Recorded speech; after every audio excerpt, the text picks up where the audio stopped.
નમસ્કાર વિદ્યાર્થી મિત્રો, ધોરણ 12 ગુજરાતી બોર્ડ પ્રશ્નપત્ર વિભાગ સી પ્રસ્તુત પીડીએફ વિડીયો લેક્ચરમાં આપણે શબ્દ સમૂહના ઉદાહરણોની ચર્ચા સાથેના જવાબો પણ મેળવતા હતા. તો આપ સર્વે વિદ્યાર્થીઓને ફરી વખત શબ્દ સમૂહના બીજા પીડીએફ વિડીયો લેક્ચરમાં સૂચનાથી માહિતગાર કરાવીએ. નીચેના શબ્દ સમૂહો માટે એક શબ્દ લખો, આવી સૂચનાથી તમને આ મુદ્દો પૂછાય છે. એકથી વધારે શબ્દો આપેલા હોય, એને એક શબ્દમાં જો વર્ણવવું હોય તો એના માટે કયો શબ્દ હોય, તો એ સાચો શબ્દ એ તમારો જવાબ છે. તો અહીં જે આપણે પીડીએફ વિડીયો લેક્ચર દ્વારા આ શબ્દ સમૂહના બીજા ભાગમાં એટલે કે બીજા પીડીએફ વિડીયો લેક્ચરમાં અગાઉ શબ્દ સમૂહ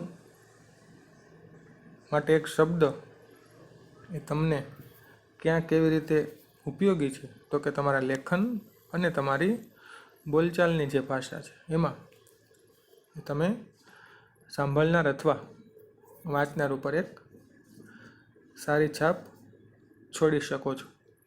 એના માટે આ મુદ્દાથી પરિચિત થવું ખૂબ જરૂરી છે. અને એ સાથે જ તમારા આ મુદ્દો 2 ગુણમાં પૂછાય છે. એટલે આમ ટેક્સ્ટબુક વખતે એકાગ્ર મન અને ચિત્તથી જો અભ્યાસ કરવામાં આવે તો મોટાભાગના વ્યાકરણના જે શરૂઆતના મુદ્દાઓ છે મિત્રો, એ તમે સરળતાથી ઝડપથી શીખી શકશો અને સોલ્વ કરી શકશો. આપણે આ વ્યાકરણના પીડીએફ વિડીયો લેક્ચર દ્વારા મુદ્દાનું મહત્ત્વ અને કઈ રીતે એના જવાબો લખવાના છે, જેથી કરી પરીક્ષામાં એ જવાબો લખવામાં ભૂલ ન થાય અને એના જવાબ કઈ રીતે લખવાના છે એનાથી તમે પરિચિત થાવ. આમ આપણે એક પછી એક મુદ્દાની ચર્ચાઓ કરીશું. અત્યારે શબ્દ સમૂહના બીજા પીડીએફ વિડીયો લેક્ચરમાં આપણે અગાઉ 13 ઉદાહરણ સુધી વાત કરી હતી. 13મું ઉદાહરણનો જવાબ આપણે મેળવ્યો હતો કે ભાઈ આત્માનું જેને જ્ઞાન હોય એને શું કહેવાય, તો કે એ આત્મજ્ઞાની. આ 10મા ચેપ્ટરનું છે. હવે 4થા ચેપ્ટરમાં પણ આ આત્મજ્ઞાની શબ્દનો પ્રયોગ થયેલો છે. 14મું ઉદાહરણ એમાં પણ 4થા ચેપ્ટરનું છે. ગુરુ પાસેથી વ્રત, નિયમ કે મંત્ર લેવો તે સંન્યાસ, એને શું કહેવાય? કે ગુરુ પાસેથી આપણે જે સંન્યાસ લઈએ ત્યારે કોઈ વ્રત, નિયમ કે મંત્ર આપણે ગુરુ પાસેથી લેતા હોય છે, તો એ જે સંન્યાસ લેવામાં આવે ગુરુ પાસેથી વ્રત, નિયમ કે મંત્ર દ્વારા જે સંન્યાસ લેવાય તેનો જવાબ છે દીક્ષા. ઘણા મિત્રો પરીક્ષામાં એમ પૂછાય છે કે ગુરુ પાસેથી વ્રત, નિયમ કે મંત્ર લેવો તે, તો અહીં સંન્યાસ આપેલું છે પ્રશ્નમાં, પણ સંન્યાસ નથી આપતા ત્યારે ઘણા વિદ્યાર્થીઓ જવાબમાં સંન્યાસ લખે છે, એટલે જવાબ ખોટો પડે. સાચો જવાબ છે દીક્ષા. ઉદાહરણ 15, મન, વાણી અને કર્મથી પણ કોઈ હિંસા ન કરવાની વૃત્તિ. 4થું ચેપ્ટરમાં આ શબ્દ આવે છે. ચેપ્ટરમાં તમારે જે જવાબ છે એ શબ્દ ડાયરેક્ટલી ઉપયોગ થયેલો હોય. મન, વાણી અને કર્મથી પણ કોઈ હિંસા ન કરવાની વૃત્તિ, એનો જવાબ થાય અહિંસા. ઉદાહરણ 16, સદાચરણના, સદ એટલે સારું, સદાચરણના નિયમો દર્શાવતી પત્રિકા. તો એમાં જવાબ આવશે નિયમ પત્રિકા. આ પણ 4થા ચેપ્ટરનું છે.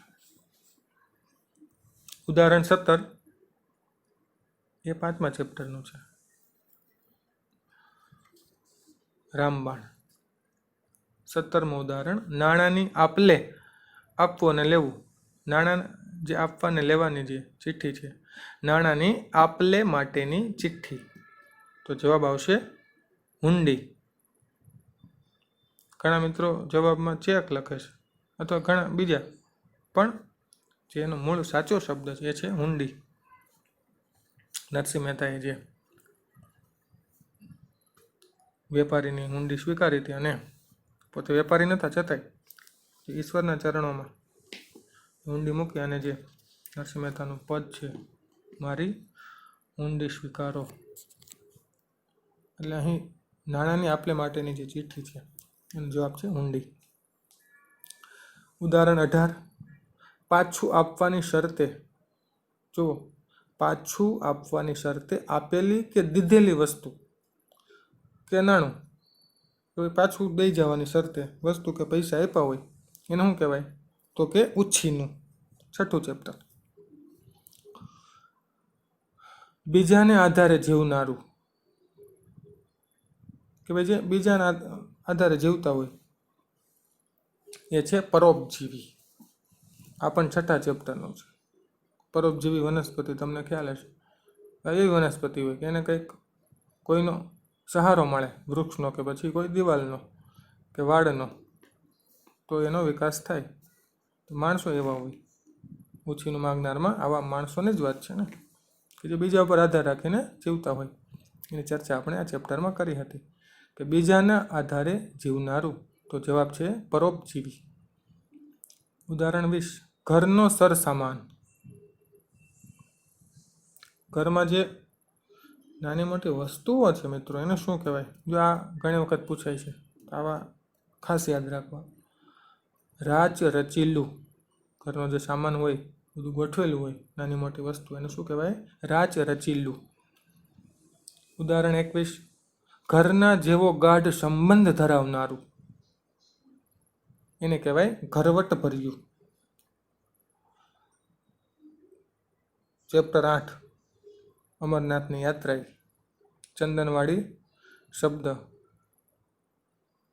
દરેક ગુજરાતીને કેવો લાગે? તો કે ઘરવટ ભર્યો. તો ઘરવટ ભર્યું શું? એનો અર્થ શું? તો કે ઘરના જેવો જે ગાઢ સંબંધ ધરાવે એને ઘરવટ ભર્યું કહેવાય. ઉદાહરણ 22,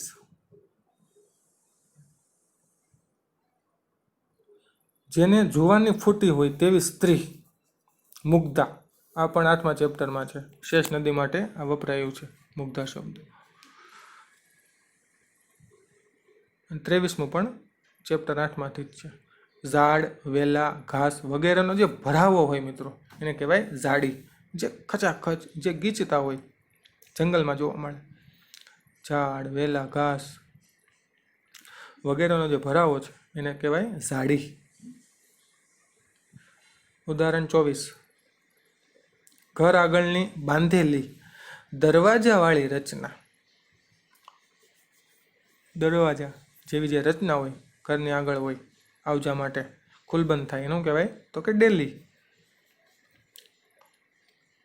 ઉદાહરણ 25, આ જે 24મું છે મિત્રો એ 9મું ચેપ્ટર છે, ભવના અબોલા.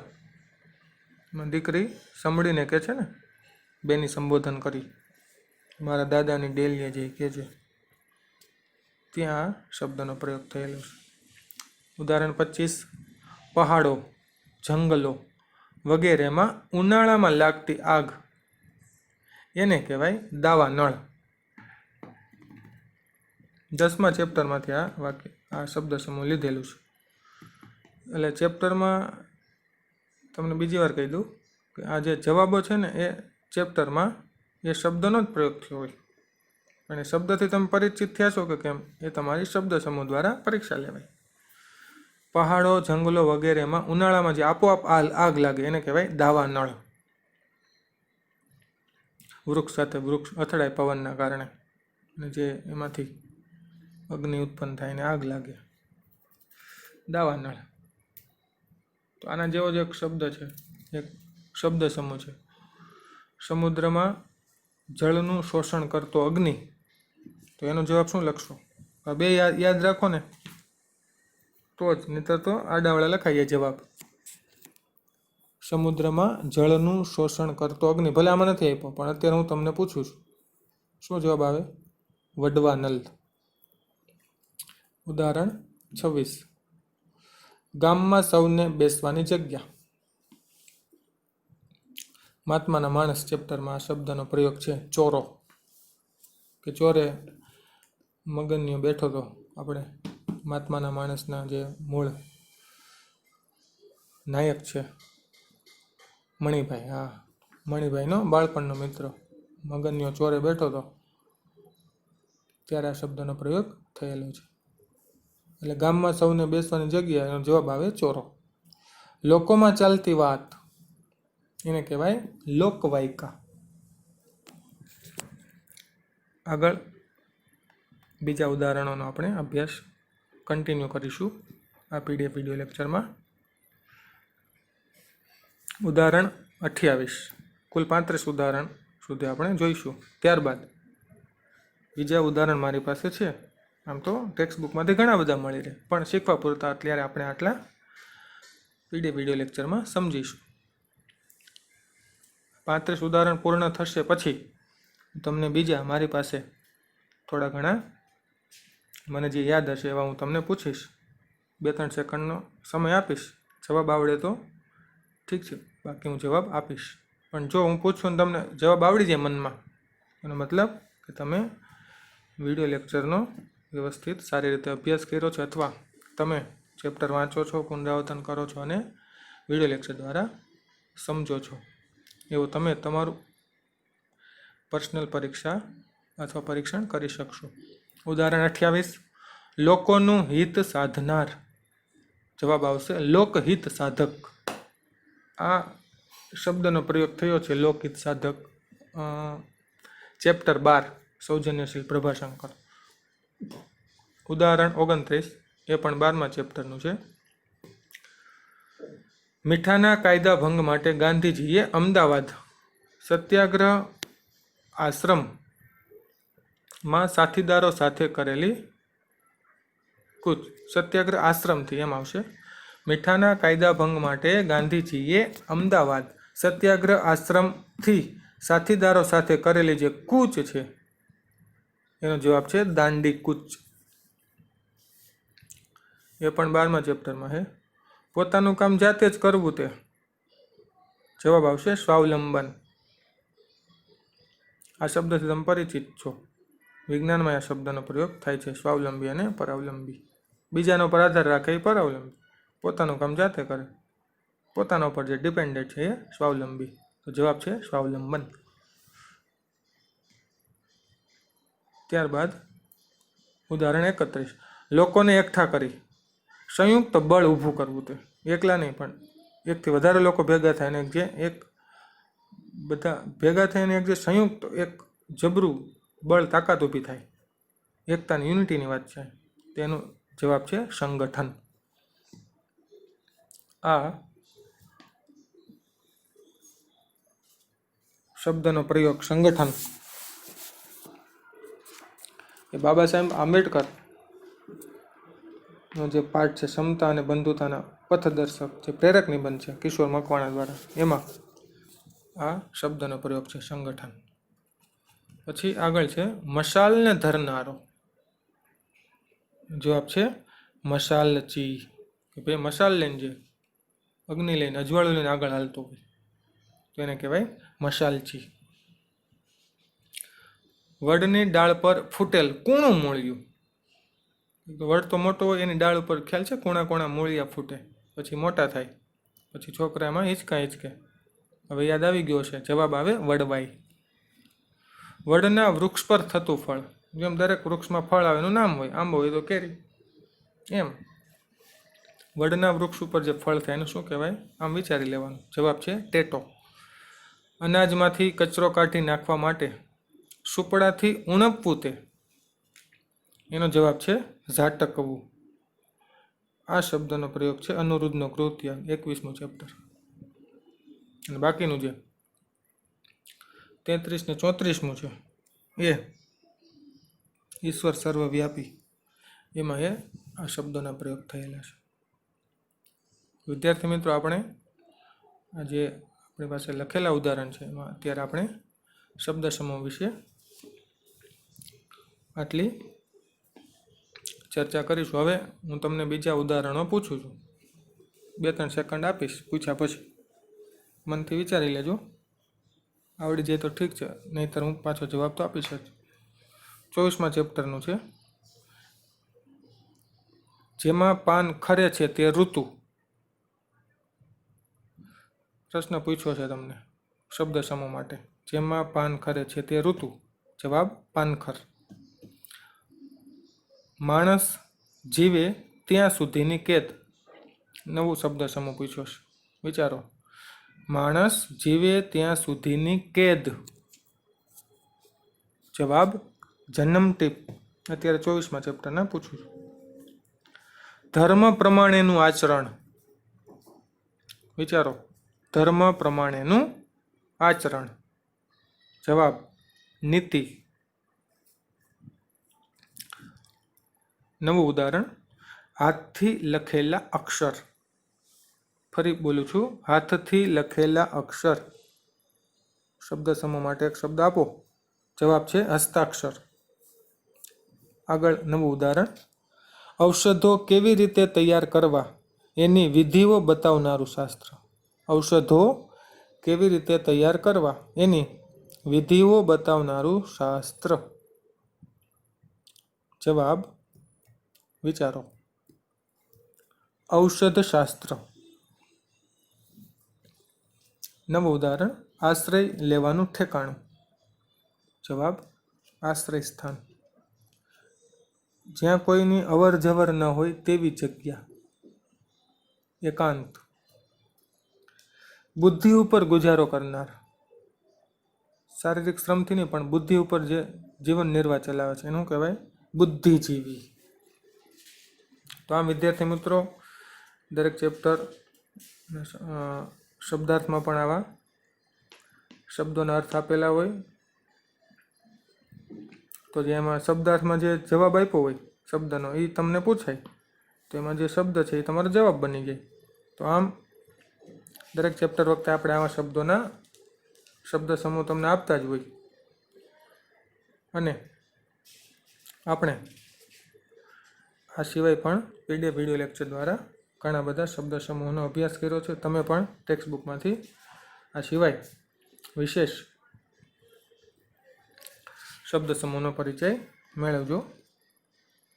2-4 શબ્દ સમૂહ પૂછી આપણે આ ચેપ્ટર શબ્દ સમૂહનું પૂર્ણ કરશું. રાજદ્વારી પુરુષ, આ તમને મેં પૂછ્યું છે ઉદાહરણ. રાજદ્વારી પુરુષ. જવાબ છે મુત્સદી. 23મા ચેપ્ટરના પૂછું છું અત્યારે. કર્મકાંડમાં આસ્થાવાળું. નવું ઉદાહરણ, કર્મકાંડમાં આસ્થાવાળું. જવાબ કર્મનિષ્ઠ. નવું ઉદાહરણ, મૂળ વિનાનું. જવાબ નિર્મૂળ. અડકવા જેવું નહીં તેવું અથવા સ્પર્શવા જેવું નહીં તેવું. જવાબ છે અછૂત. જેની ઉપર ઉપકાર કરવામાં આવ્યો છે તે એનું કહેવાય એક શબ્દમાં. જેની ઉપર ઉપકાર કરવામાં આવ્યો છે તે. જવાબ છે ઉપકૃત. નવું ઉદાહરણ, વિદ્યાના કારણે મળતી ભૂષણરૂપ પદવી. વિદ્યાના કારણે મળતી ભૂષણરૂપ પદવી. તો જવાબ છે વિદ્યાભૂષણ. હજી એક પૂછી લઉં 23મા ચેપ્ટરનું, ઘણા બધા છે. જન્મદિન દિવસના 60 વર્ષ પૂરા થાય ત્યારે જે ઉજવાતો ઉત્સવ. જન્મદિવસના 60 વર્ષ પૂરા થતા ઉજવાતો ઉત્સવ. જવાબ આવશે હીરક મહોત્સવ. વિદ્યાર્થી મિત્રો, આમ દરેક ચેપ્ટરમાંથી ઘણા બધા નવા શબ્દ સમૂહ મળશે. શબ્દ સમૂહનો અભ્યાસ રાખવો જેથી કરી પરીક્ષામાં સારા ગુણ પ્રાપ્ત કરી શકો. અત્યારે શબ્દ સમૂહના બીજા પીડીએફ વિડીયો લેક્ચર દ્વારા શબ્દ સમૂહની સમજૂતી એ શું ઉપયોગી છે એ આપણે શબ્દ સમૂહના મુદ્દા દ્વારા જોયું છે. રિવિઝન રાખજો, નવા શબ્દ સમૂહથી પરિચિત થાજો. ફરી મળીશું એક નવા મુદ્દા સાથે. અસ્તુ.